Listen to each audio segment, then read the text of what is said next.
가만히 있지 못하고 주리를 틀고 하는 불자님들 대단하십니다. 그만큼 경전을 통해서 불자님들에게 유익함을 드려야 되고 이익이 있어야 될 텐데 숙제입니다.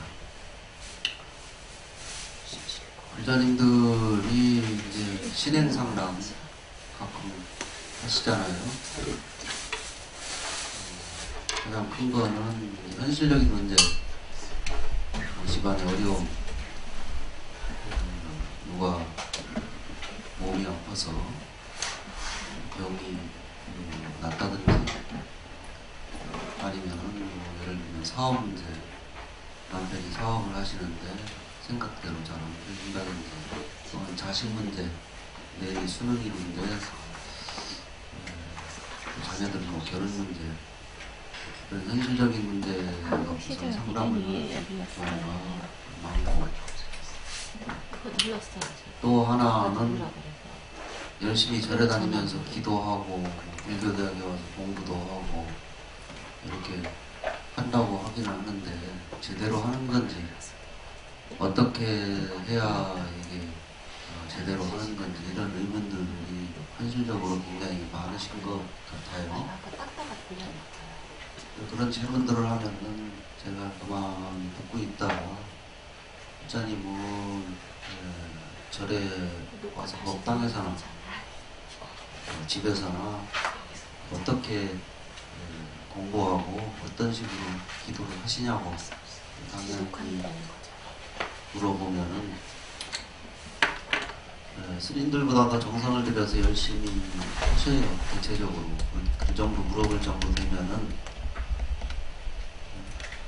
귀찮을 만도 하고 하기 싫을 만도 한데 평생 절에서 사는 저도 때로는 새벽에 눈은 떠 있지만은 뭐 일어나기가 귀찮아서 법당에 가서 예불을 해야 되나 말아야 되나 하루 제낄까 말까 이런 생각이 솔직히 인간적으로 들거든요. 그런데 불자님들은 새벽에 일어나서 향한자로 씌워놓고 먼저 예불을 하시고 반야신경을 하고 그 다음에 또 천수경을 독송을 하고 그 다음에 또 뭐 하시냐 그랬더니 금강경을 독송을 하고 또 뭐 하십니까? 지장경을 독송을 하고 또 화엄경 약창계를 하고 법성계를 하고 하는 게 굉장히 많아요. 그렇게 이제 평소에 하고 싶었던 거 쭉 하시고 마지막에 이제 발언, 추번, 가족 발언문 만들어서 발언문 한다. 참으로 정성이 대단하고 칭찬할 만한 일인데 저는 그런 얘기들 대부분 불자님들이 이제 열심히 기도하시는 분들 그렇게 하세요. 여기 집에서 기도 주로 빼놓지 않고 하시는 불자님들이 많을 텐데 물어보면 다 비슷하게 해요. 회장님이 칭찬 많이 하시더라고. 이렇게 모임 있어 가보니까 보살님이 그렇게 방 안에서 기도하시고 그렇게 해서 애들이 참 본보기가 된다고. 어떻게 기도하세요? 집에서 하실 때. 저요? 아, 죄송해요. 지명을 죄송한데 제가 그 얘기를 들었어요. 아, 기도 별거 안 해요. 금강경이에요, 금강경. 예? 금강경. 좀 잘하시네. 아, 내가 하지 말라고 그러니까. 왜 자비돌이 하잖아. 아니, 그때는 조금씩 다 불자님들마다 틀리기는 해도 자기가 선호하는 경전이 있잖아요. 하는데 제가 생각할 때 참 칭찬할 만한 일이지요. 그걸 뭐라고 하자고 하는 건 아니고 과연 저 불자님이 화엄경 약찬계도 하고 법성계도 하고 천수경도 하고 반야신경도 하고 금강경도 하고 지장경도 하고 그렇게 매일 하루도 빠지지 않고 그렇게 하시는 건 참 대단한 일인데 과연 그 불자님들이 금강경이나 뭐 약찬계나 법성계를 독송하면서 거기서 부처님께서 하시고자 하는 그 의미, 전달하고자 하는 메시지를 과연 제대로 이해를 하시면서 저걸 하시는 걸까? 이 의문을 저는 가질 수밖에 없지요. 스님들도 마찬가지예요. 평생 공부한 스님들도 법당에서 뭐 금강경을 독송을 하기도 하고 다 하는데 과연 그 의미를 그 의미에 몇% 깨닫는 거는 둘째치고 수행을 통해서 이제 깨달아야 제대로 아는 건데 깨닫는 건 둘째치고 지금 독송하고 있는 그 경전 구절의 해석이나마 제대로 과연 알고서 하는 걸까? 무시하는 게 아니고 제 말뜻은 그런 의문이 들 때가 상당히 이제 많아요. 신라시대 원효스님 법문을 봐도 이제 그 스님들한테 한 얘기인데 득식 축원하되 밥을 얻고 축원을 해주되 신도님들이 절에 와서 불공 올릴 때 그냥 올리는 거 아니지요? 기도비도 내고 쌀공양도 올리고 떡공양도 올리고 그냥 하는 게 아니에요. 정성을 들여서 올리는데 그러고 축원을 해주잖아요 스님이. 무달을 기치하면 그 뜻을 깨닫지 못하고 무슨 말인지도 모르고 축원해주면은 역불영성에 참겨오며 옛날 성인의 부처님이나 옛날 큰 스님들에게 부끄럽지 아니하며 득식 참태오되 밥을 얻고 연불을 해주되 불에 기하면 그 뜻을 알지 못하고 할 것 같으면은 역불현성의 응수치호와 옛날 현성들 그동안 옛날 큰 스님들에게 부끄럽지 않은가 이런 부분을 이제 원효 스님도 하셨거든요. 중요한 거는 우리가 경전을 수지독송을 하는 것 자체는 참 수승하고 좋은데 그 뜻을 제대로 알고 우리가 수지독송 해야 되는데 과연 얼마나 그렇게 하고 있는가 이것을 우리가 생각해 봐야 돼요. 부처님께서 하신 설법 팔만대장경이라고 하는 것은 내용이 궁극적으로 결론은 같은 쪽으로 기결이 되지만은 그것은 대기설법이라고 해서 상대를 보고 하신 말씀이잖아요. 다시 말하면 상대의 근기에 따라서 중생들이 다 틀리잖아요. 소질이 저마다 타고난 저마다의 소질 뭐 옛날 국민교육 현장에도 있잖아요. 소질이 다 틀리기 때문에 거기에 맞춰서 하신 방편설입니다. 방편이라고 하는 것은 목적은 같지만은 상대에 따라서 설하신 경전, 그런 경전수가 많은 거예요. 그러니까 경전이라고 하는 것은 경전도 여러 가지가 있잖아요. 수천 종의 경전이 있는데 그 중에 내 근기에 맞는 경전이 어느 경전인가를 잘 선택을 해서 그걸 수지독송해야 그 뜻을 빨리 이해할 수가 있고 공부하는 데 도움이 된다. 당연한 거죠. 그 전에 있던 절에서는 저 대승경전을 아예 안 했어요. 또 대승경전은 이 절이 아니더라도 다른 절 뭐 유명한 조계사도 그렇고 도선사도 그렇고 봉원사도 그렇고 큰 절들에서도 많이 이제 강의를 하고 금강경이 됐든지 법구경이 됐든지 뭐 천수경이 됐든지 다 하니까 굳이 특별하게 다를 것도 없고 내가 그걸 강의한다고 그래서 중복해서 할 일도 없고 또 그 의미가 참 심심미묘하긴 한데 깊고 미묘하기는 한데 과연 불자님들이 이것을 제대로 이해할 수 있을까? 또는 나는 그 뜻을 제대로 이해시킬 수는 있을까? 이 회의감이 먼저 들어서 대승경전을 아예 자제를 하고 안 했습니다. 자칫 잘못하면은 말장난에 떨어질 수가 있다. 왜냐하면 이건 깨달음의 언어이기 때문에 부처님께서 수행을 통해서 깨달음을 얻으셨고 그 깨달음을 중생들 상대에 따라서 말씀으로 나타낸 것을 모아놓은 게 경전이잖아요. 깨달음의 언어를 깨닫지 못한 내가 그거를 그 뜻이 이렇다 저렇다 또 불자님들에게는 선생 노릇한다고, 선생 노릇해서 또 옳은 소리하고 가르친다고 또 입바른 소리하고, 이게 과연 맞는가?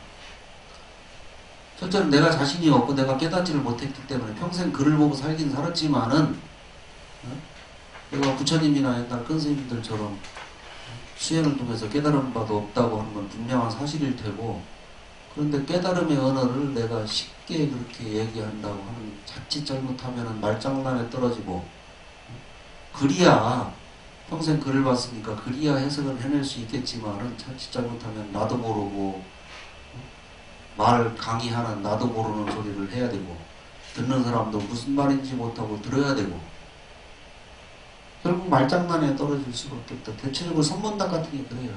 선사들이 한 제자들과 문답 같은 경우가 굉장히 의미심장하고, 우리가 느끼기에는 참 우리 같은 범인들은 이해하기 어려운 진짜 깨달음의 언어 같기는 한데 알쏭달쏭하거든. 산시 산이요 수시수라, 산은 산이요 물은 물이로다.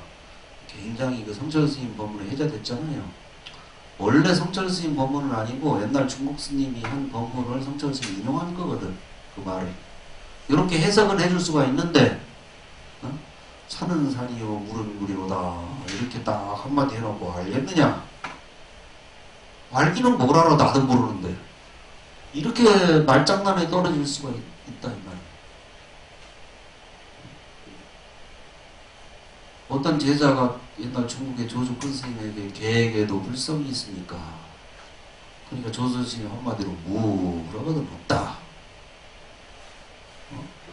아니 부처님께서 일체 중생들이 다 부처님이들 종자, 부처의 종자, 불성이 있다고 말씀하셨는데 스님은 왜 없다고 하십니까? 업식이 있기 때문입니다. 무슨 말인지가 알 수가 있나? 왜 개에게 불성이 있느냐 하는 질문에 왜 없다고 조수님은 대답했을까? 우리는 온갖 추측을 하고 해석을 해서 그 의미를 해서 딱 화두를 삼아서 공부에 들어가면 제대로 들어가는데, 자칫 잘못하면은 이게 말장난에 떨어지기가 쉽다. 대승불교가 굉장히 사변적이고 우리식으로 말하면 철학적이고 아주 이게 말이 의미가 깊어서 깨달음의 언어이기 때문에 일반 신도님들이 사실은 이해하기도 어렵고, 좋긴 좋지만 금강경처럼 수승한 경전이 어디 있습니까? 제대로 알고 보면은. 그래서 신도님들이 한번 읽으면은 바로 이해할 수 있고 알아들을 수 있고, 이런 경전을 해야 되겠다. 그래서 초기 경전을 이제 교재로 선택을 해서 한 7년간에 거쳐서, 저번 주에 말씀드린 5분 이까야 가운데 쿠타칸 이까야, 그 짧거든. 그리고 단일 주제가 계속 이어지는 게 아니라 한 주 빠져도 그 다음 주 와서도 바로 그냥 또 새로운 내용이 나오고 또 이해하기 쉽고, 그래서 그렇게 선택을 해서 제일 먼저 수타니파타를 하고, 쿠타칸 이과에 들어가는 게 담마파다 법구경. 법구경을 이제 빨리로 담마파다라고 그래요. 법구경도 하고, 우리 또 법요집 해갖고, 우리 수미정사도 법요집 만들어서 이제 그 안에 여러 가지 경전도 놓고, 예불문도 놓고, 기도문도 놓고 있잖아요. 저 남방불교, 신도님들은 어떤 경전을 주로 수지 독송하나? 남방불교 그 법요집, 우리 지금 얘기하는 예경지성이라고 해서 그것도 한 1년 공부하고, 무다나라고 하는 것도 공부하고, 이띠부타카라고 하는 것도 하고, 테리가타, 테라가타, 이제 장로, 예경 장로의 개경 이렇게 하는데, 한 7년을 그거 하다가 이제 코로나 생겨서 이제 휴강을 하고 그대로는 못했는데, 코로나 생기기 전에 남방불교 이거만 갖고 하니까 불자님들이 제발 좀 금강경을 한번 좀 강의해주면 안 되겠냐. 이구동성으로 목을 매요. 그래서 저는 아까 말씀드렸듯이 자신도 없고, 또 뭐 우리 절 아니더라도 여러 절에서 불자님 그 정도 되면은 다 몇 번씩 들어본 분들이거든, 금강경 강의를. 굳이 그런데 뭘 또 할 필요가 있나. 그래서 안 한다 중간에 있어도 그래도 해달라는 거예요.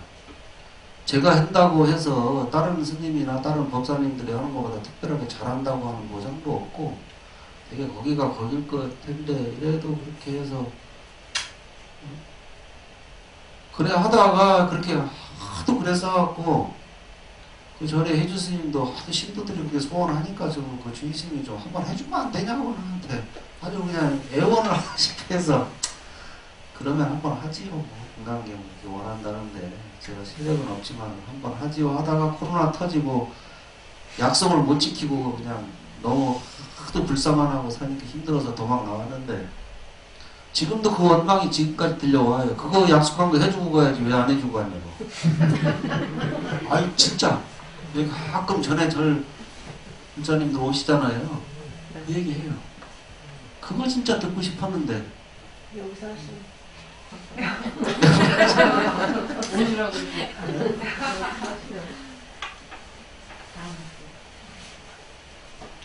그 어떤 불자님들은 금강경 한다고 하니까 법보실 1000만원을 내더라고. 놀랬어요. 어느 날 그 보살님, 거사님이 뭐 좀 여유가 있고 사업하시는 분인데 와서 1000만원짜리 수표를 갖고 와서 스님이 금강경 한다고 하니까 신심이 나서 그 대중들에게 교제라든지 뭐 이런 전체적인 비용은 저희가 다 설판이라고 하거든요. 독시주라고 하죠. 설판이 그런 거거든요. 다 책임지겠다고 해서 1000만원을 갖고 오는데 부담이 커요.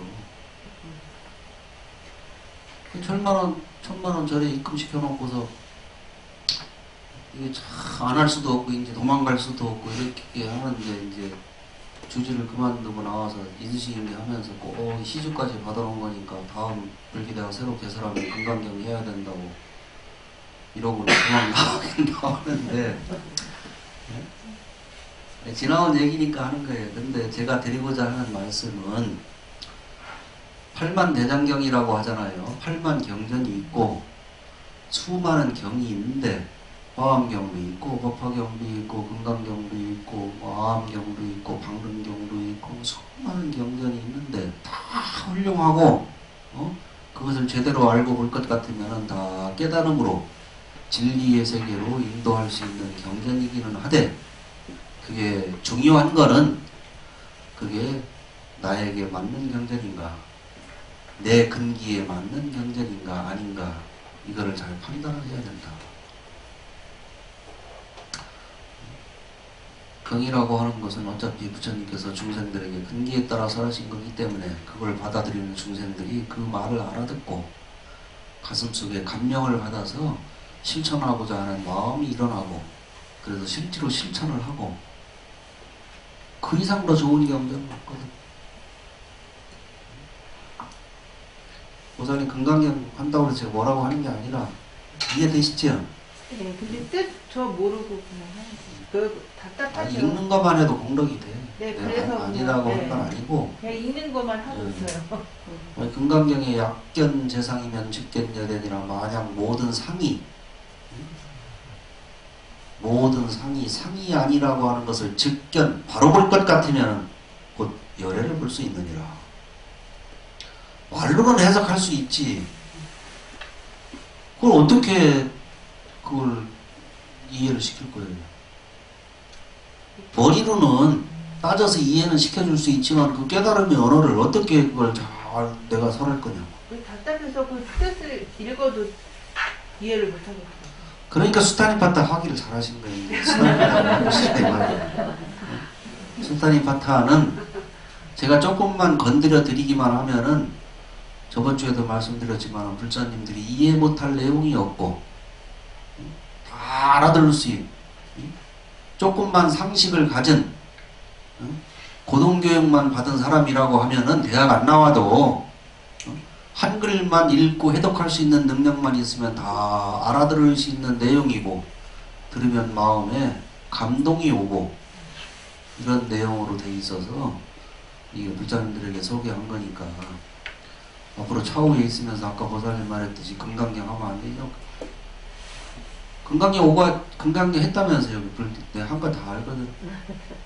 했지요? 네, 금강경 5가에 전 공부 안 했어요. 금강경도 어려운데 그 5가해가 얼마나 어려운데 그걸 갖고서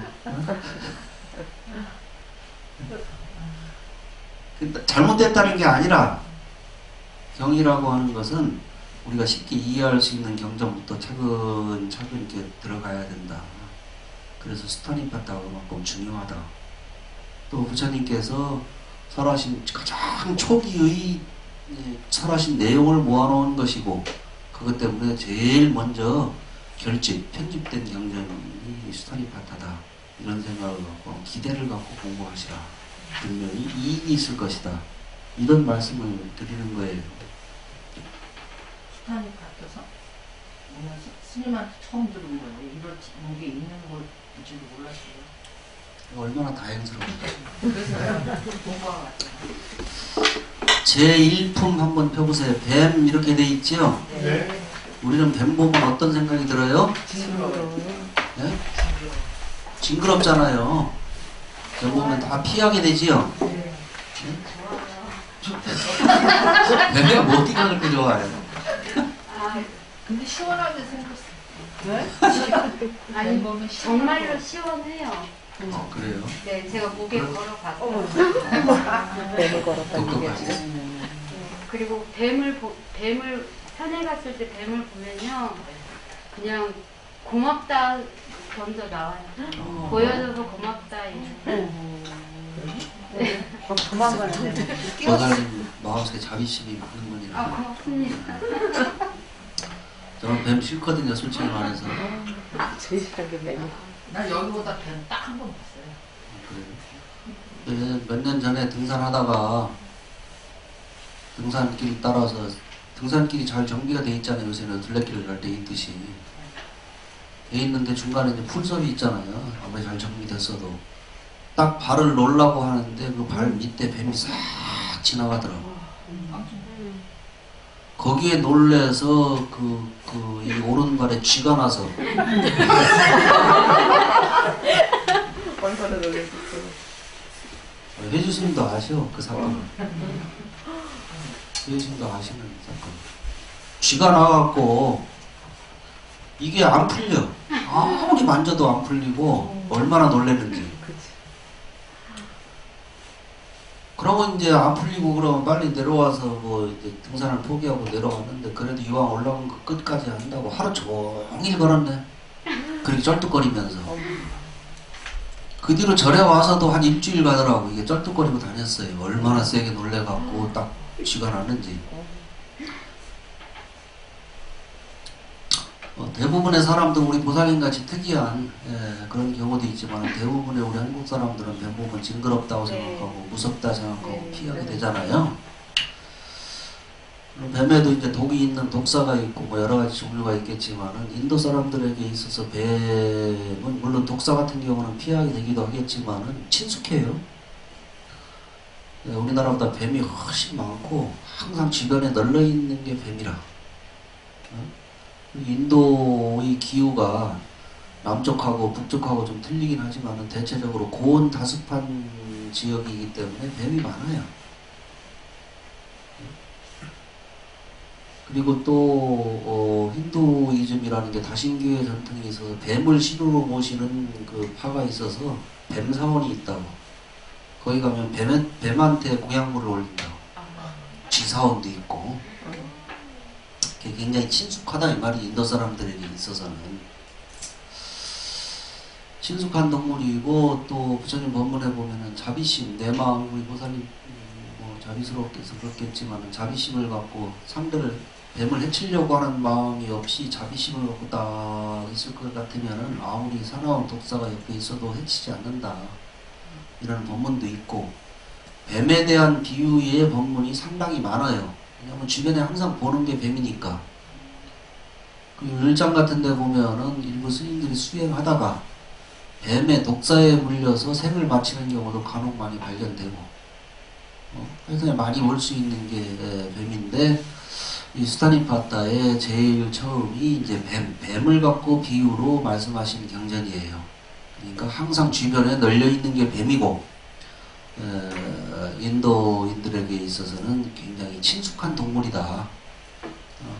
이런 걸 생각을 갖고 이제 우리가 이 경을 읽으면 되겠어요. 뱀의 경. 따라해보세요. 뱀의 독이 퍼질 때 약초로 다스리듯 이미 생겨난 분노를 극복하는 수행승은 마치 뱀이 묵은 허물을 벗어버리듯 이 세상도 저 세상도 다 버린다. 독사에게 물리면 독이 퍼지잖아요. 그러면 해독제를 쓸 거 아니에요.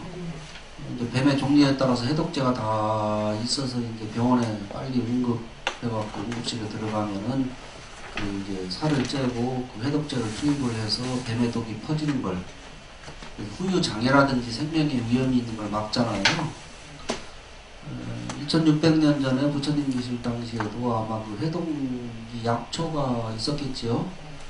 독사에 물리면은 그 물린 자국을 뭐 약초를 바르고 이렇게 해서 이제 다스리는 그런 처방이 있었을 거 아니에요. 뱀이 많은 지역이기 때문에. 그러니까 뱀이 독사에 물렸을 때 약초로 다스리듯 이미 생겨난 분노를 극복하는 수행승은, 그러니까 우리 중생들에게 있어서 가장 다스리기 힘든 게 화라, 화. 제 마음속에도 저도 수행이 잘 되지 못했기 때문에 창피해서 드러내지는 못하지만은 마음속에 다 응어리지는 화가 있거든.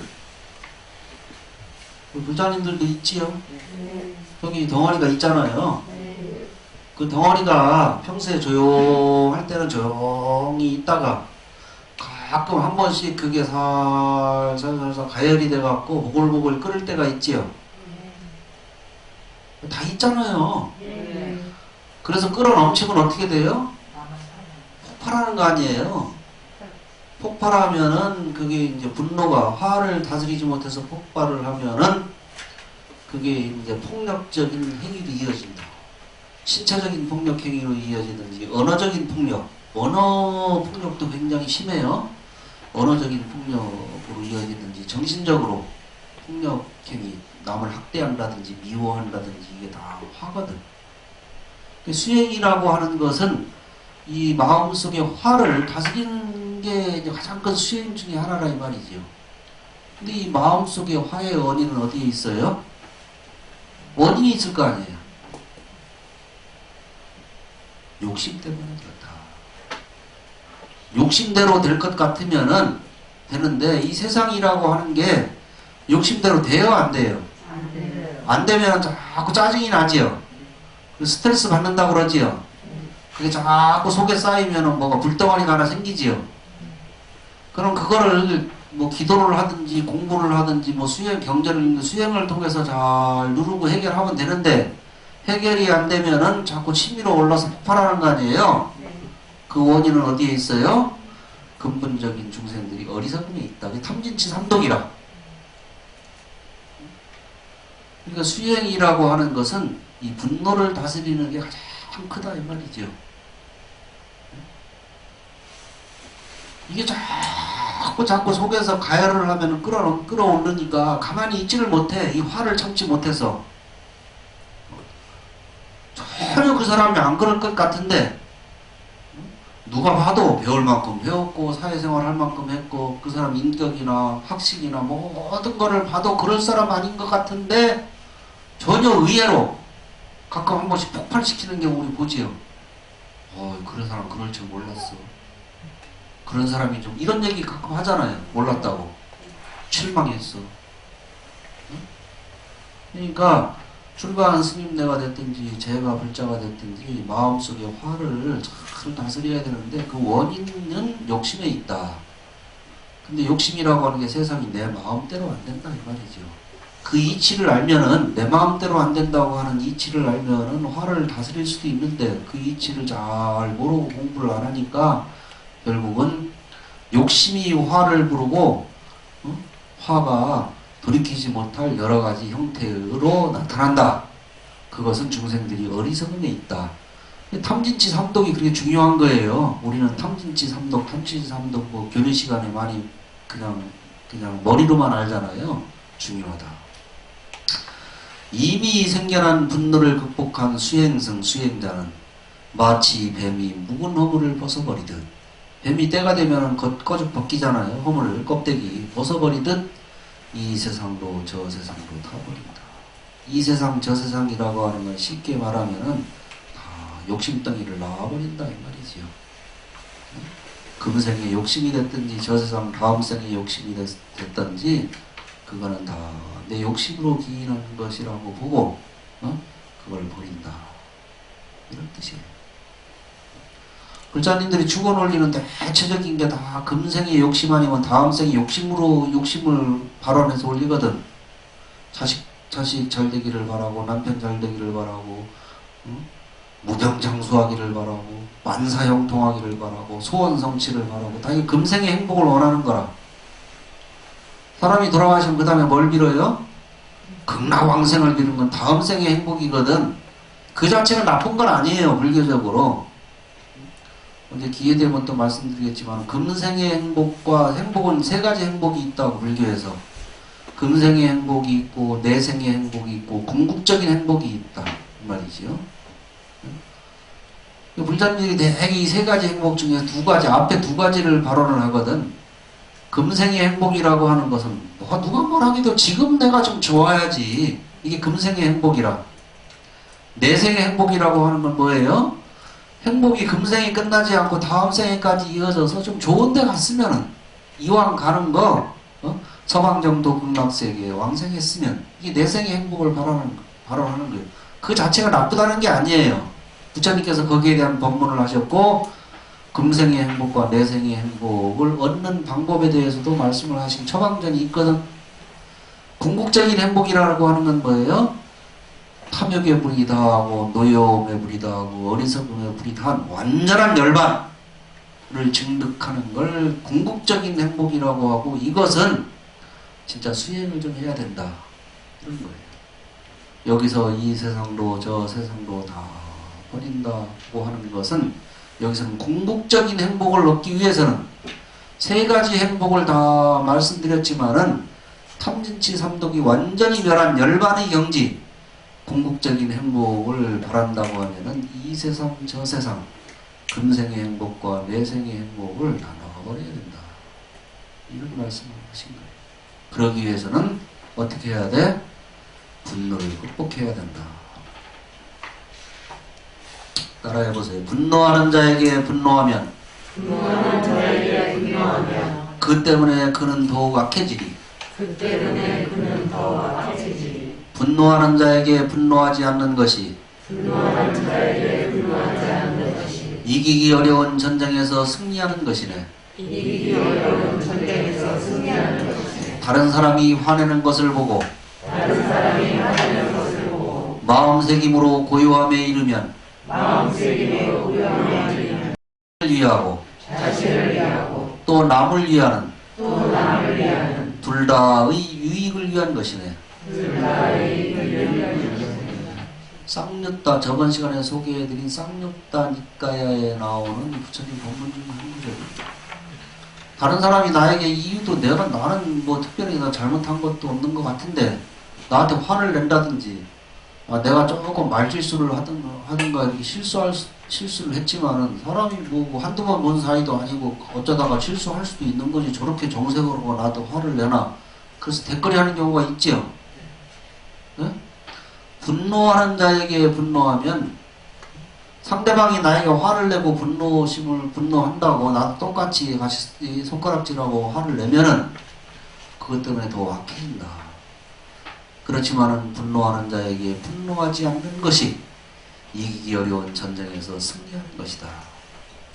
다른 사람이 화내는 것을 보고 같이 나도 화낼 것이 아니라 마음새김으로 고요함에 이르면, 설사 나에게 손가락질하고 욕을 하든지 험담을 하든지 시비를 걸든지 간에 거기로부터 내 마음이 평정심을 유지하고 딱 마음을 새겨서 내 마음이 요지무동 고요함에 이르면 그것이 나를 위하고 그 사람을 위한 길이다. 이런 부분 아니겠어요?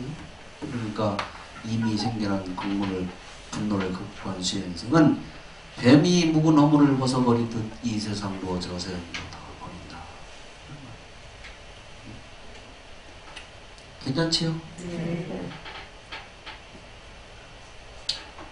연꽃의 그 끝과 줄기를 연꽃의 그 꽃과 모두 꺾듯이 모두 꺾듯이 남김없이 끊어버린 수행승은 남김없이 끊어버린 수행승은 마치 뱀이 묵은 허물을 벗어버리듯 마치 뱀이 묵은 허물을 벗어버리듯 이 세상도 저 세상도 다 버린다. 이 세상도 저 세상도 다 버린다.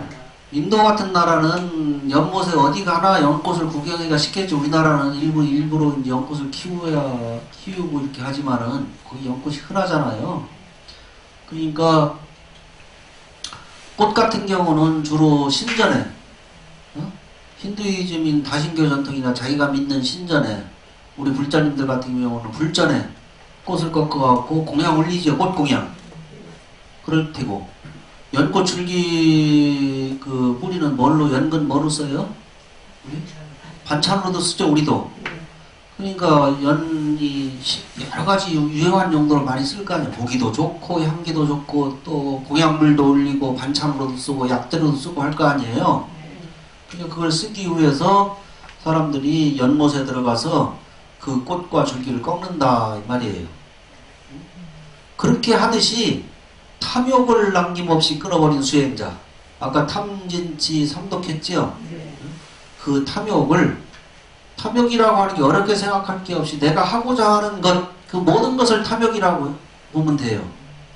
그 자체가 나쁜 건 아니에요.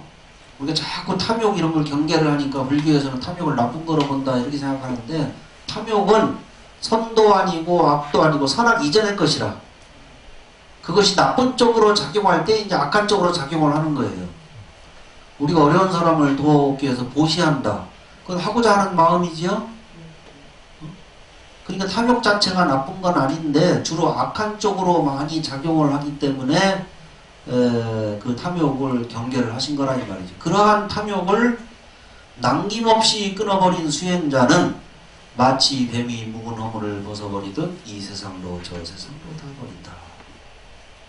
그 진짜 공부, 우리가 궁극적인 행복, 아까 얘기한 세 가지 행복 중에 궁극적인 행복을 얻기 위해서는 하고자 하는 바가 없어야 돼. 내가 원해서 뭘 이루고자.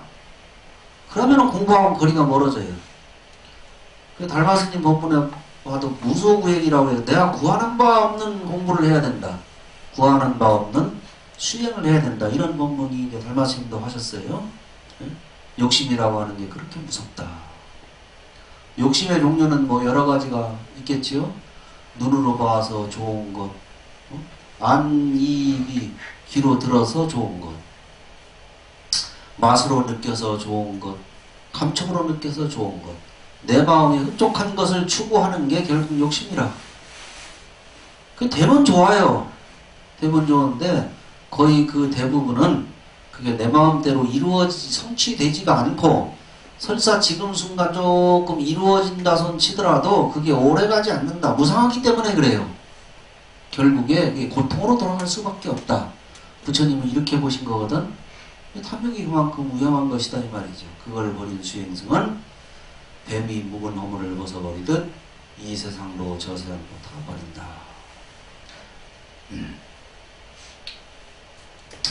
방기사라고 하는 스님하고 부처님 시절 오래 했던 다문제일인 안한존자하고 문답이 경전에 쌍류따니까에도 나오는데 한번 따라해보세요. 나는 감각적 쾌락의 탐욕에 불탄다. 나는 감각적 쾌락에 불탄다. 내 마음은 불태워지고 있다. 내 마음은 불태워지고 있다. 자 꽃다마의 제자여. 자 꽃다마의 제자여. 자비로서 탐욕을 끄는 법을 말해주시오. 방기사 스님이 안한존자에게 질문한 거예요. 나는 항상 활활 불이 타오르고 있다. 욕심 때문에. 응? 법화경에도 3계가 유여와택이라 이 우리가 중생들이 사는 이 세계가 불타는 집과 같다고 했거든. 응? 잠시도 쉼 없이 활활 타오르고 있다. 뭐 때문에? 그런 거 욕심 때문에. 응? 저게 자세가 안 된다 이 말이지요. 출가해서 머리 깎고 가사를 입은 수행자가 됐지만은 그게 잠재워지지가 않는다. 곧다마는 부처님 성이잖아요. 곧다마의 제자예요. 부처님의 제자예요. 자비심으로 그 그 탐욕을 끄는 법을 나에게 좀 일러주시오. 그러니까 안한존자가 대답하기를 지각의 전도에 의해서 따라 지각의 전도에 의해서 그대의 마음이 불타버리네. 아름답고 감각적 쾌락을 수반하는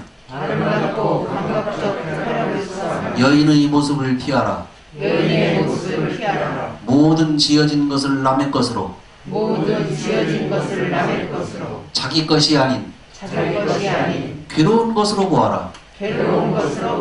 자꾸만 타오르지 않도록 그대는 커다란 탐욕을 꺼야만 하네.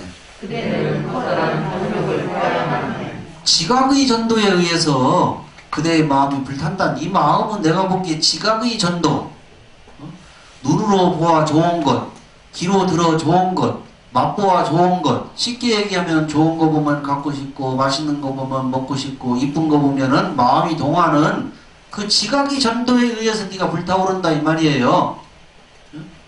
그것이 무상하다. 지금 이 순간은 나에게 쾌락을 주고 즐거움을 주는 것 같지만 무상하기 때문에 결국은 그것은 변할 수밖에 없고 영원하지가 않다. 그것을 바로 보면은 바로 볼 것 같으면은 탐욕을 다스릴 수가 있는데 네가 그 지각이 전도됐다 이런 뜻이에요. 지각의 전도에 의해서 그대의 마음이 불타버리네. 그 중에서도 가장 큰 게 이성에 대한 욕망이 가장 큰 거예요. 중생들의 욕망이 뭐 수면욕도 있고 뭐 식욕도 있고 명예욕도 있고 여러 가지가 있겠지만은 이성에 대한 욕망, 이 근본 욕망이거든. 아름답고 감각적 쾌락을 수반하는 여인의 모습을 피하라. 이성적인 욕망을 잘 다스려야 된다. 출가 수행자는 무릇. 그 얘기 근본적인 욕망을 다스리지 못하면은 네가 불타는 그 불을 끌 수가 없다. 출가한 스님들만 그런 게 아니라 제가에서 밖에서 마을에서 사는 사람도 똑같지요. 세상에 온갖 싸움이 나고 부부싸움이 나고 세상의 다툼의 원인에 가장 큰 원인 중에 하나가 이성에 대한 욕망을 자제하지 못해서 오는 경우가 굉장히 많지요. 평생 언약한 배우자끼리 만족하고 조금 마음에 안 들더라도 좀 참고 살으면은 싸울 불화가 없을 터인데 자꾸 견눈질 하니까 싸움이 일어나는 거 아니에요. 정치인들 정치 평생 잘하다가 한순간 같은 거 말실수하고 요새 뭐 이게 심하잖아요. 미투 뭐 하고 그 말이 성희롱이니 뭐 어떠니 어쩌니 해서 다 그 초한 얘기들 나오는 게 다 그런 거 아니에요. 아름답고 감각적 쾌락을 수반하는 여인의 모습을 피하라. 이성의 모습을 피하라 이 말이지요. 모든 지어진 것을 남의 거로 무릇 지어진 것 만들어진 것은 결국은 내게 아니다 이런 뜻이에요. 내가 갖고 있어 내 거라고 하는 그것은 잠시 내가 보관해서 내 거인 것처럼 느낄 뿐이지 내게 될 수가 없다. 내가 노력해서 번 돈이 내 돈이라고 우리는 꽉 쥐고 안 놓고 하지만은 그 인연이 있는 동안에 잠시 내가 보관하고 있을 뿐이지 그 내가 열심히 노력해서 정당한 노력을 통해서 벌어모은 것이든 아니면은 로또같이 그냥 어디 벼락부자가 된 것이든 간에 땅 투기해서 나한테 들어온 그 재물이라고 하는 것은 인연이 있는 동안에 잠시 내 것이라고 내가 여기고 이렇게 딱 착각하고 살고 있을 뿐이지 때가 되면은 그것도 가지 말라고 해도 지가 알아서 하게 돼 있다. 무상하기 때문에 그래요. 비유하자면은 손 안에 꽉 찐 모래알하고 똑같다. 모래알 꽉 쥐고 안 빠져나가게 아무리 노력을 해도 나도 모르는 사이에 손가락 사이로 살살살살살살 다 빠져나가게 되겠다. 어떠한 원인이 됐든 돈 냄새를 맡고 사기꾼이 달라붙든 아니면 자식들이 자꾸 뭐 한다고 열심히 고생해서 공부시키고 결혼까지 시켜놨으면 지가 알아서 좀 독립해서 잘 먹고 살아면 좋은데 부모가 조금 가진 게 있는 걸 알아서 그런 건지 자꾸 와서 사업한다고 사업자금 대달라고 해서 하다가 또 한 번 또 망해. 그 뒤에 좀 있으니까 또 와서 또 달라고 해서 또 망해. 아무리 내 거라고 내가 꽉 움켜줘도 인연이 다 되면은 그것도 결국 내게 아니더라. 세상 모든 게 지어진 것, 인연 따라 만들어진 것은 영원하지가 않다. 이것을 바로 봐야 된다. 남의 것으로 봐야 된다. 자기 것이 아닌 괴로운 것으로 봐야 된다. 왜? 영원하지 않기 때문에. 영원히 내게 아니기 때문에. 내 몸뚱아리도 지어진 것이지요. 이게 내게 아니라고 봐야 된다는 거예요. 내 몸뚱아리처럼 나를 속이는 물건도 없다는 거 아니에요. 이게 내 주인이, 이게 내 몸뚱아리 주인이 나라고 우리는 착각하고 살고 있잖아. 주인은 나고 내가 몸뚱아리를 갖고 있는데, 주인 말을 들으면 되는데 안 듣거든 몸이. 이놈의 몸뚱아리가 주름살 좀 생기지 마라. 나는 주름 드는 거 싫다고 해서 몸이 말을 들어요? 흰머리 생기는 거 싫으니까 검은 머리로만 나라 그러면 이 몸이 말을 듣냐고. 자꾸 나이가 먹으면 힘이 빠지니까 나는 젊고 건강하게 오래오래 살고 싶으니까 너 주인이 시키는 거니까 내 말 들어라 그러면 내 몸뚱아리 말을 듣냐고. 지어진 것이기 때문에. 자식은 내 말 들어요? 제일 귀하게 여기는 게 애지중지하는 내 자식인데, 후반의 자식이라고. 내 몸뚱아리도 내 말 안 듣는데 자식이냐고 내 말 듣겠냐고. 자기 것이 아닌 괴로운 것으로 봐야 된다.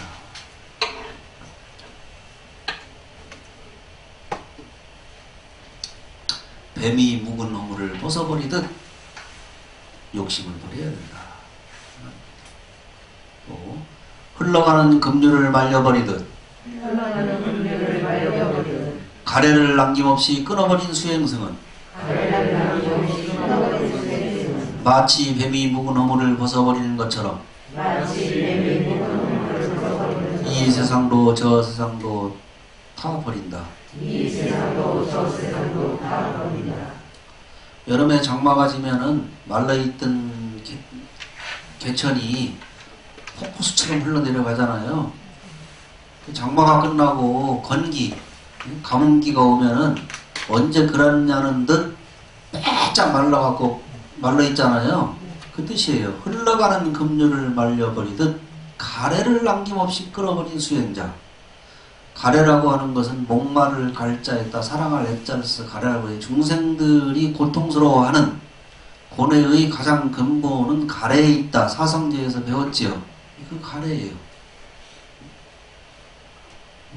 쉽게 얘기하면 우리가 목말라 하는 것, 우리는 업에 따라 다 목말라 하는 게 있거든. 중생들은 조금 업에 따라 조금씩 틀릴 뿐이지. 어떤 사람은 사랑에 목말라 하고, 어떤 사람은 재물에 목말라 하고, 어떤 사람은 자식에 목말라 하고, 어떤 사람은 명예에 목말라 하고. 선거철만 되면 나오는 사람들이 다 명예에 목말라 하는 사람들이에요. 그 중에서 뭐 큰 포부를 갖고 백성 국민들을 위해서 봉사하겠다 이런 분들도, 훌륭한 분들도 물론 계시겠지만은 누가 봐도 아닌데, 그 사람에 대해서 잘 모르는 우리가 봐도 그 사람은 그 깜이 아닌데, 근데 선거 때마다 나오는 사람이 있어요. 있지요? 뭐 때문에 그래요? 명예에 목말라 하는 거예요.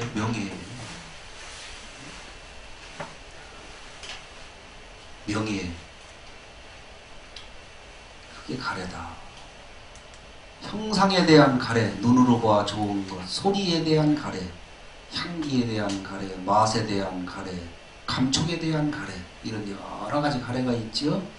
감각적 쾌락에 대한 가래. 그 중에서 가장 큰 거는 누가 뭐라고 해도 감각적 쾌락.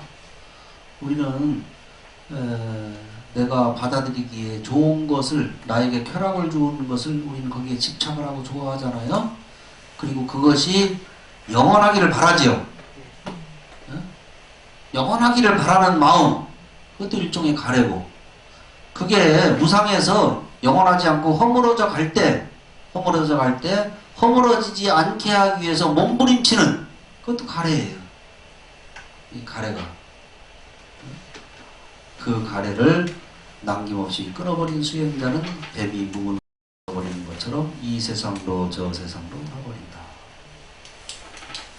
중생들이 업에 따라서 다 각자 비슷한 것 같지만은 조금씩 틀리다고 그랬어요. 불자님들 가만히 생각해 보세요. 내 인생에 있어서 나는 뭐에 목말라 하며 뭐 때문에 몸부림치고 있는가? 그것이 과연 내가 추구할 만한 영원한 가치가 있는 것인가? 그것이 성취되었을 때 내 인생 문제가 다 해결되고 그것이 과연 영원히 지속될 것인가?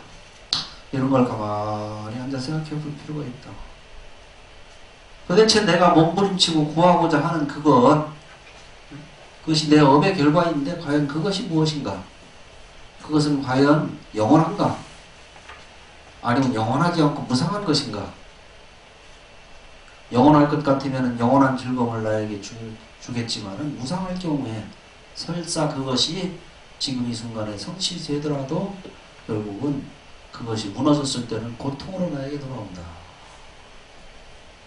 그걸 끊어버린 수행자, 고통의 원인인 가래를 다 끊어버린 수행자는 뱀이 묵은 허물을 벗어버리는 것처럼 이 세상으로 저 세상으로 다 버린다.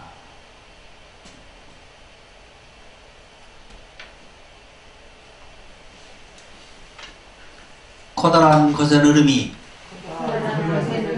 크게 따라서 연약한 갈대 다리를 부수듯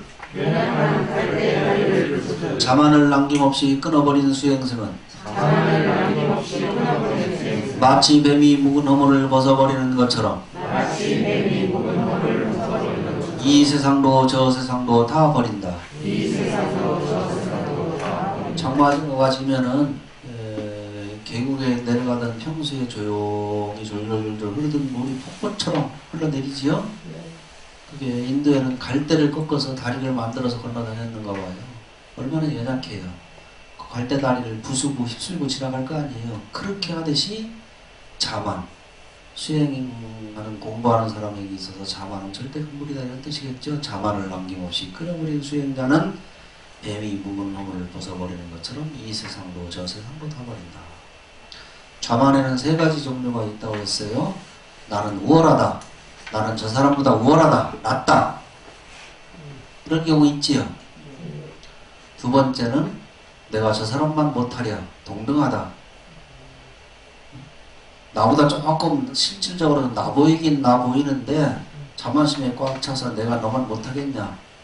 너나 나나 뭐 똑같이 뭐 거기가 거기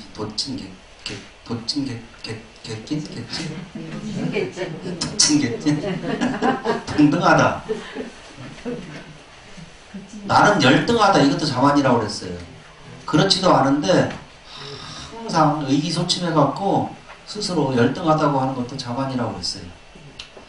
쉽게 얘기하면 비교하는 걸 얘기해요.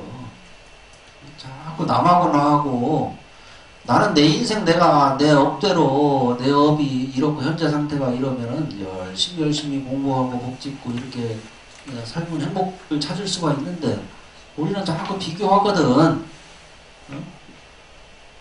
아니 생긴 거 갖고 비교하잖아요. 생긴 거 갖고 특히 이제 우리 보살님들 요새는 남자들도 자꾸 뭐 성형수술하고 화장하고 뭐 이렇게 한다고 하더만요. 젊은 사람들은 자꾸 생긴 거 갖고 비교하고 또 생활 형편 갖고 비교하지요. 지평수 어디에 사느냐, 강남 3구에 사느냐 아니면 저 외곽지역 어디에 뭐 중하위층 사는 지역에 사느냐, 몇 평짜리 사느냐, 어느 차를 타고 다니느냐, 외제차냐 수입차냐, 외자차도 뭐 벤츠냐 BMW냐, 비교하잖아요. 비교를 해서 비굴해진다 이 말이지. 자꾸 비교하면 비굴해지게 돼 있거든. 아, 자식도 다 저마다의 소질이 각각 능력을 다 갖고 태어나는데 내일 수능 보면 이제 뭐 집집마다 희한한 광경이 많이 벌어질 거라고. 수능 점수 갖고 일률적으로 수능 점수 갖고 옆집 자식하고 내 자식하고 비교를 하고 이것도 일종의 자만이에요. 비교해서 결코 행복하지가 않다. 스스로 내 인생의 주인이 되어서 내 인생을 잘 갖고 개척하다 보면은 거기서 행복을 얻을 수 있는데 비교하면 불행해진다. 다 타고난 뭐가 있다? 저마다의 소질이 있다. 중생은 업대로 살아가게 돼 있다. 일률적으로 비교할 수가 없다. 공부하는 것도 그런 거예요. 그 중에 전생서부터 열심히 수행한 사람은 빨리 성취하는 사람이 있고, 성근이 있다 그러지요.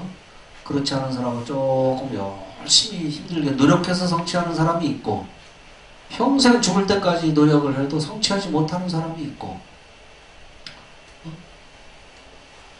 그 다 업이 틀리기 때문에 그래요.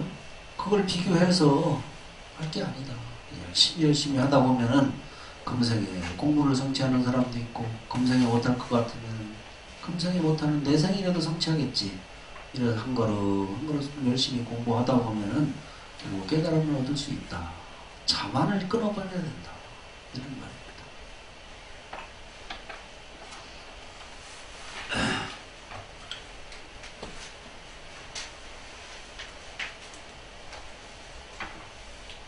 무화과 나무에서 꽃을 찾아도 얻지 못하듯 존재들 가운데 어떠한 실체도 발견하지 못하는 수행승, 마치 뱀이 묵은 허물을 벗어버리는 것처럼 이 세상도 저 세상도 다 버린다. 무화과 나무라고 하는 것은 글자 그대로 꽃이 없고 열매만 있는 나무지요. 꽃이 없다 이 말이지요. 원래 꽃이 없는데 거기서 자꾸 꽃을 찾으려고 하면 있겠어요, 없겠어요? 부처님 계실 당시에 한 바라문이 자기의 외동딸, 귀한 딸이 있는데 그 딸을 시집 보낼 때 내 딸만큼은 지금까지 그 어떤 사람도 쓰지 않은 꽃으로 치장을 해서 시집을 보내야 되겠다. 이렇게 생각을 했다는 거예요. 지금까지 그 어떤 사람도 결혼식에 그 쓰지 않았던, 치장하지 않았던 그 꽃으로 내 딸을 시집 보내야 되겠다. 그래갖고 그 꽃을 찾아 나섰다는 거야, 이 바라문이. 그래갖고 이제 다른 아는 바라문들에 가서, 자꾸 이렇게 얘기하니까 다른 사람이 듣기에 가당치도 않거든. 그런 꽃이 어디 있단 말인가. 근데 이 사람은 뭐 죽어도 고집이 세갖고 그런 꽃으로 딸 시집 보내겠다고 그러니까 옆에서 이제 반은 놀리듯이 하는 말이죠. 무화과 나무가 있는데 그 무화과 꽃은 지금까지 그 누구도 그 꽃으로는 사용하지 않았으니까 무화과 꽃을 찾으면 될 것 같다고 이랬다는 거예요. 이 어리석은 바라문이 그때부터 무화과 꽃을 찾아 나섰다는 거예요. 아무리 찾아도 무화과 나무, 이 나무 가보고 저 나무 가봐도 꽃을 얻을 수가 있나? 그렇게 하다가 이제 열심히 공부하는 스님을 만났는데 그 스님한테 가서 그 사정을 딱 얘기하니까 스님이 그 바라문에게 말하기를, 바라문이여, 무화과의 꽃이라고 하는 것은 이 세상에 없다. 그 허황된 말이니까 쓸데없이 자기 자신을 피곤하게 하지 마시오. 무화과의 꽃이라고 하는 건 없느니라. 이렇게 법문을 했다고 하는 게 이제 나와요. 무화과 꽃을 찾아도 꽃은 결코 찾을 수 없는 것처럼 이 세상에 존재하는 모든 존재들이 본래 실체가 없다. 그런 거예요. 변하지 않는, 항상 변하지 않고 그 자리에 영구불변으로 존재하는 실체라고 하는 것은 아무리 찾아도 있을 수가 없다. 변하게 되어 있다. 무상하다. 무상하기 때문에 그런 거예요. 영원한 게 없다 이 말이죠. 무상하기 때문에 변하지 않는 실체라고 하는 것은 이 세상 그 어디에도 없다. 그러기 때문에 괴로운 것이다. 삼법인 배우셨죠? 삼법인이에요. 무상하기 때문에 무상한 것이고, 무상하기 때문에 괴로운 것이고, 거기에는 실체가 없다. 재무상, 재범무와 일체 교보가 거기서 나오는 거야. 실체가 없다. 그 존재들 가운데 어떠한 실체도 발견하지 못하는 수행자는 마치 뱀이 묵은 허물을 벗어버리는 것처럼 이 세상로 저 세상로 다 버린다. 이번 초하루 때 한번 말씀을 드렸어요. 이 세상에 그 어떤 것도 변하지 않는 것은 없는데 오직 한 가지 변하지 않는 한 가지가 있다. 그랬어요. 재미 무상한데 이 세상에 존재하는 그 모든 것은 결국 변할 수밖에 없고 그렇기 때문에 괴로운 것이고 그렇기 때문에 실체가 없는 것, 실체가 없기 때문에 실체가 없는 것이고 실체가 없기 때문에 괴로운 것인데 그 중에서도 변하지 않는 한 가지 사실이 있다. 뭐겠어요? 모든 것이 다 변하지 않는다고 하는 그 진리, 그 사실만은 영원하다. 부처님 말씀이야. 모든 것은 다 무상한데 변하지 않는 한 가지 사실, 한 가지 진리가 있는데 그 진리가 뭐냐? 모든 것은 다 무상하다는, 변하지 않는 것은 없다고 하는 그 사실 그 한 가지만은 영원하다. 이 말이거든. 그것을 실체도 없다는 모든 존재들 가운데 어떠한 실체도 발견하지 못하는 그런 수행승은 뱀이 묵은 허물을 버리듯 이 세상로 저 세상로 다 버린다.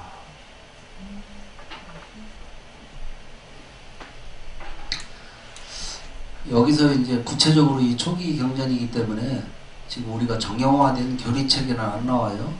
무상, 고, 무아라고 하는 삼법인도 안 나오고, 안 나오지요?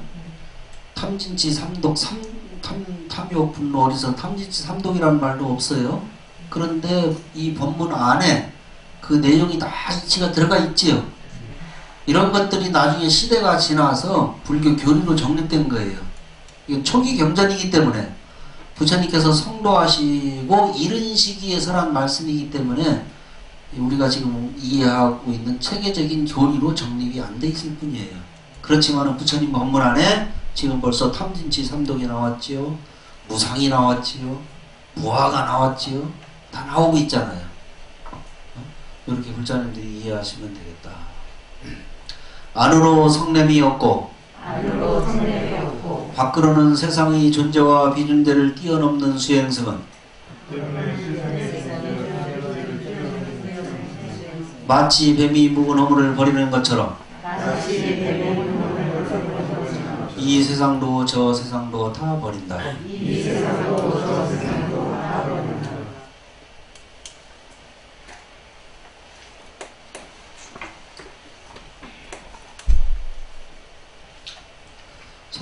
성냄은 좀 전에 분노 얘기할 때 설명을 드렸어요. 안으로 성냄이 없고 밖으로는 세상의 존재와 비존재를 뛰어넘는 수행성. 세상이 한결같지가 않지요. 한결같지가 않기 때문에 때로는 성공할 때가 있고 또 때로는 실패할 때가 있지요. 집에 재산이 다 많고 풍족하게 살아면 좋겠지만은 통장 잔고가 쭉 올라갈 때가 있고 어쩌다 보니까 자꾸 빠져서 카드빚을 걱정해야 할 때가 있지요. 네. 영원한 게 있고 영원하지 않은 게 있고 공덕이 있으면 악행이 있고 넘어질 때가 있으면 일어날 때가 있고 잘 포장된 고속도로를 달릴 때가 있으면 비포장도로를 달릴 때도 있고 그렇지요? 네. 존재와 비존재라고 하는 건 그런 걸 얘기하는 것이다. 그런 것을 뛰어넘어야 된다. 어떤 경우가 있든지 간에 나에게 이익이 되든지 나에게 손해가 되든지 그것이 그 어떤 경우가 되든지 간에 수행자는 거기에 요지부동해야 된다.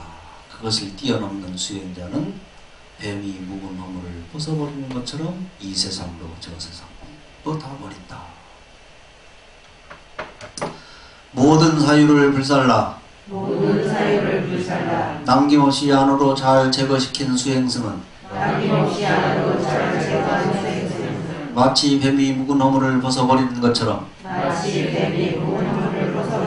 이 세상도 저 세상도 다 버린다.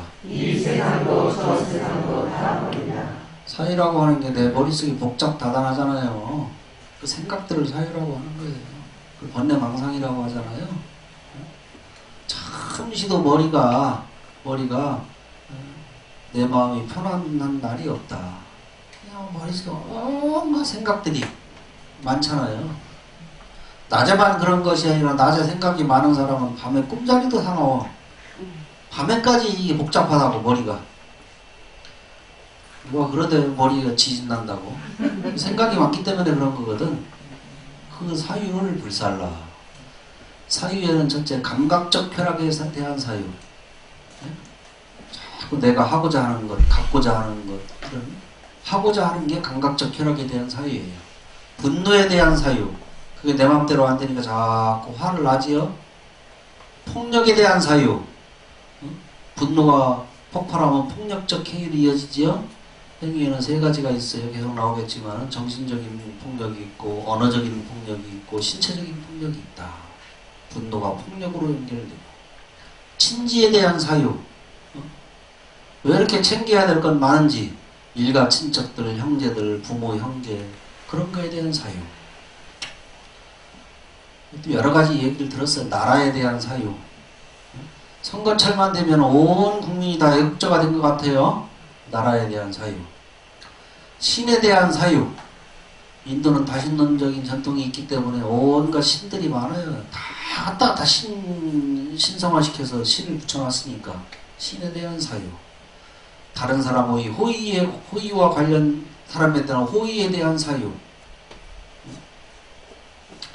누가 나한테 뭘 좀 선물을 한다든지 누가 조금 뭐 차례도 대접하고 뭐 자꾸 나한테 관심을 보이고 호의를 베풀면은 자꾸 한편으로는 부담이 되고 가만히 어떻게 보답해야 될까 이 생각 저 생각 하게 되지. 예를 들면은 호의에 대한 사유, 이득과 명예와 칭송에 관련된 사유. 조금이라도 나에게 이익이 있어야지 손해가 있으면 절대 안 되고 눈꽃만큼이라도. 요새 사람들 이익에 대해서 얼마나 예민해요. 명예 또는 칭찬 이런 거에 대한 사유, 이런 사유를 얘기한다. 내 머릿속에서 일어난 여러 가지 생각들, 그런 것들이 결국 공부를 방해한다. 모든 사유를 불살라 남김없이 안으로 잘 제거시킨 수행승은 마치 뱀이 묵은 허물을 벗어버리듯 이 세상도 저 세상도 다 버린다. 치닫지도 지쳐지지도 않아. 모든 희론을 뛰어넘는 수행승은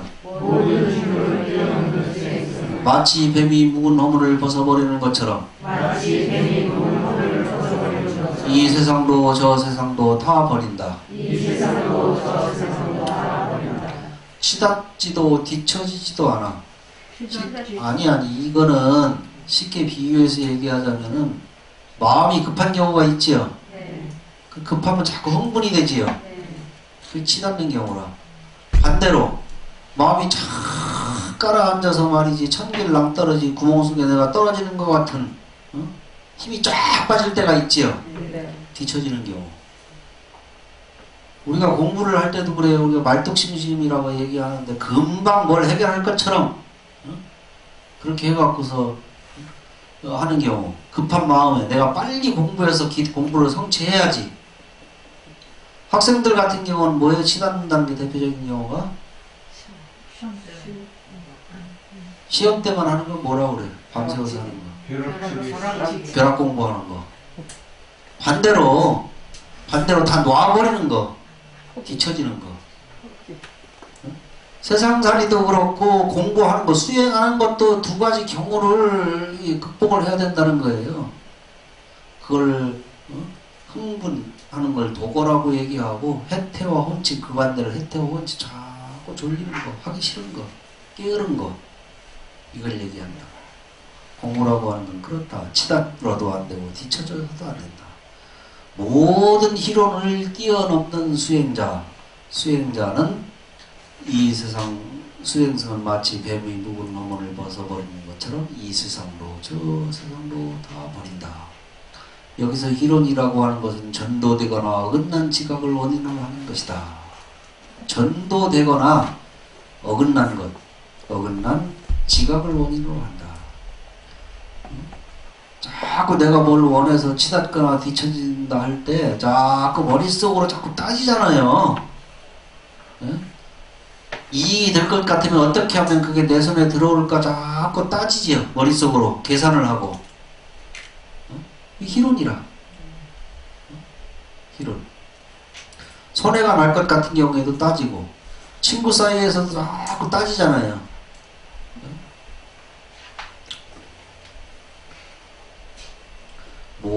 보든 이럴까 저럴까 이렇게 따지잖아요.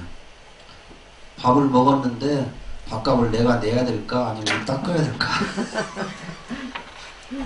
아니면 깨끗하게 각자 자기가 먹은 거 자기가 내야 될까 애매한 경우가 있지요. 좀 얄미운 짓 하는 사람이 가끔 있긴 있어요. 꼭 다른 때는 앞장서서 나서는데 꼭 계산할 때 되면 화장실 먼저 간다든지 뒤로 빠지는 사람이 있긴 있는데 그런 경우 희론이라 희론 예를 들자면은 계산하고 이러는 거 희론을 뛰어넘는 수행승은 마치 뱀이 묵은 허물을 벗어버리는 것처럼 이 세상도 저 세상도 다 버린다.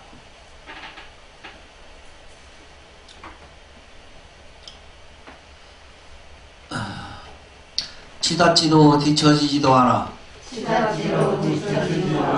세상에서 모든 것이 허망한 것임을 알고 수행승은 마치 뱀이 묵은 허물을 벗어버리는 것처럼 이 세상도 저 세상도 다 버린다. 무상하기 때문에 그건 허망한 거예요. 결국 무너지는 거잖아요. 내 몸도 생로병사가 있어서 신유생로병사하고 우리 몸에는 태어났으면 늙고 병들고 죽는 것이 있고 신유 생주이멸하고 우리 마음이라고 하는 것도 영원하냐면 그렇지 않고 자꾸 생각이 변하잖아요. 생주이멸이 있다는 거예요. 한 생각 떠올랐다가 잠깐 그 생각이 또 유지됐다가 마음이 변했다가 없어졌다가 또 다른 생각이 났다가 개유성주개공하고 우리가 몸담고 살고 있는 이 우주 밖에 이 지구도 그대로 있는 게 아니라 성주개공한다 이 말이지요. 땅덩어리도 쉽게 말하면 윤회를 한다는 거예요. 이 우주가 성립될 시기가 지구가 탄생했던 시기가 있을 테고 그리고 계속 유지되는 시기가 있고 그 다음에 무너지는 시기 그리고 나중에 없어지는 시기도 있을 것이다. 그러다 또 인연이 만나면은 또 다른 천체가 탄생하죠. 별이 생성됐다가 유지됐다 쇠멸되잖아요. 그러니까 우리 몸이라고 하는 것도 생로병사가 있고 마음도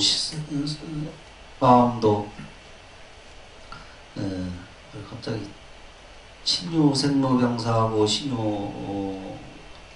갑자기 금방 잊어버렸다.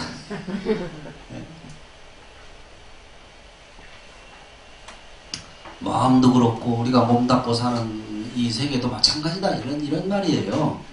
허망한 거예요. 그런 것처럼 마치 뱀이 묵은 허물을 벗어버리듯 이 세상도 저 세상도 다 버린다. 치닫지도 뒤처지지도 않아. 모든 것이 험한 것임을 알고 욕망을 버린 수행승은 마치 뱀이 묵은 허물을 벗어버리듯 이 세상도 저 세상도 다 버린다. 그래서 욕망은 여러 가지가 있겠지만은 대체적으로 이제 육체적인 욕망, 감각적 쾌락에 대한 욕망이 다 있어요. 우데나 왕이라고 하는 임금이 있었는데 바라드 와자라고 하는 스님과의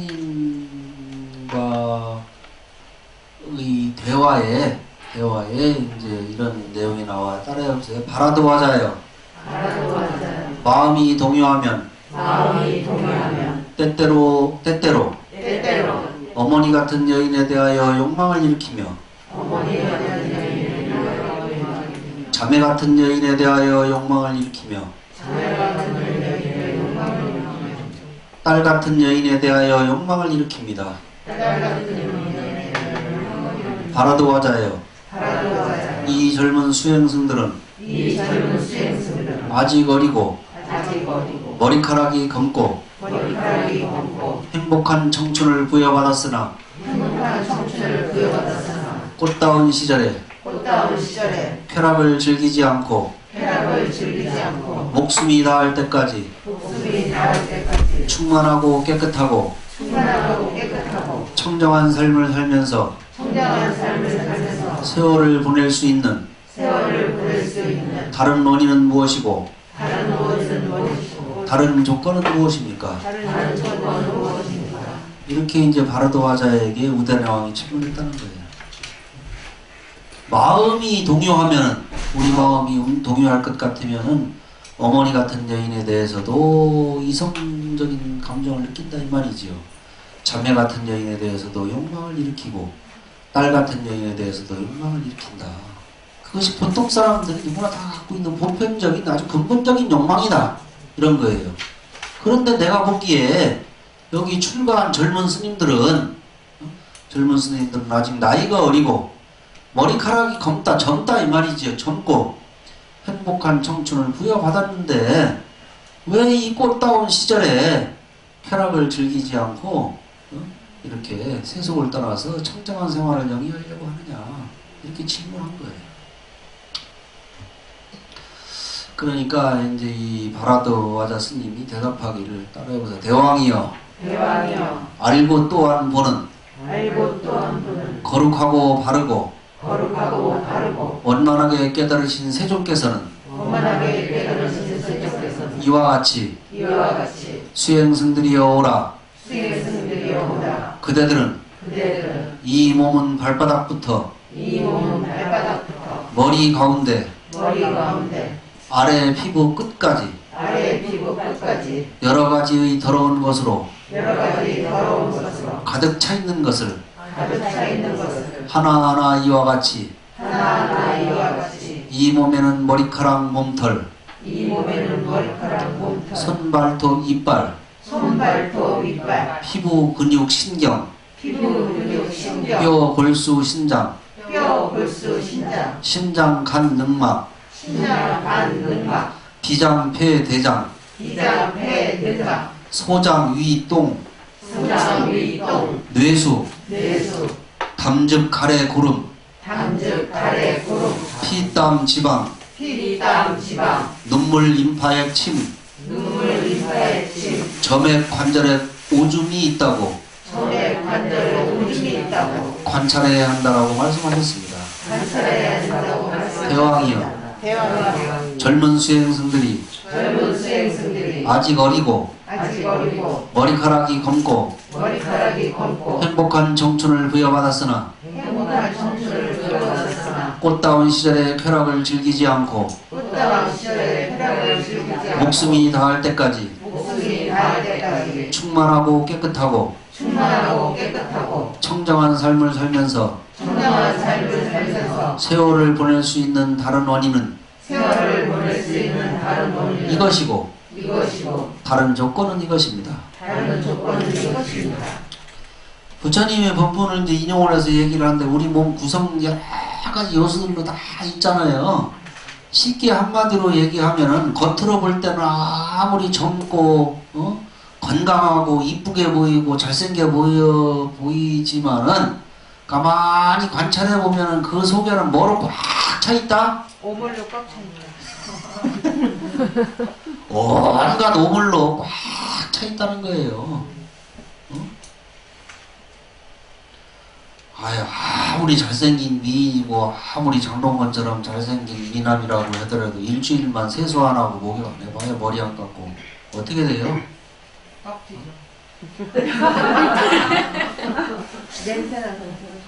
신내가 나고 눈곱이 끼고 할 거 아니에요. 얼굴에 기름기가 번들번들거리고 그 얘기를 하는 거예요. 우리 속은 온갖 겉으로는 치장을 해서 이뻐 보이고 잘생겨 보이지만은 속에는 온갖 부정물로 꽉 차 있다. 결국 깨끗한 게 아니다. 그렇기 때문에 욕망을 버리는 것이다. 그래서 행랑이라고 그랬어요. 제가 여러 번 말씀드렸는데 다니는 자, 주머니 남자, 다니는 주머니다.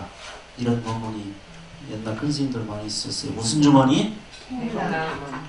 무슨 주머니? 똥주머니라고. 똥을 가득 채운 아무리 맛있는 거 먹고 이건 뭐 이것저것 뭐 몸에 좋은 거 찾아 먹어도 일단 목구멍으로 넘어가서 위에 들어갈 것 같으면 섞이잖아요. 거기서 영양분 딱 빼먹을 거 빼먹고 나면은 섞여갖고 뭐로 변해요? 이게 밖으로 배설되기 전까지는 어떻게 하고 다녀요? 뱃속에 넣고 다니죠, 장 속에. 결국 무슨 주머니? 똥주머니. 거기에 집착해야 될 일이 있다 없다? 없다. 그렇기 때문에 욕망을 버리고 아무리 젊은 수행자, 젊은 스님이라고 하더라도 수행을 하는 것이다. 이런 말입니다. 수다니까 어때요? 좀 재미있나요? 네. 그래요? 다음 시간에 또 기대하시기 오늘 여기까지 하겠습니다. 오늘도 좋은 강의 있으신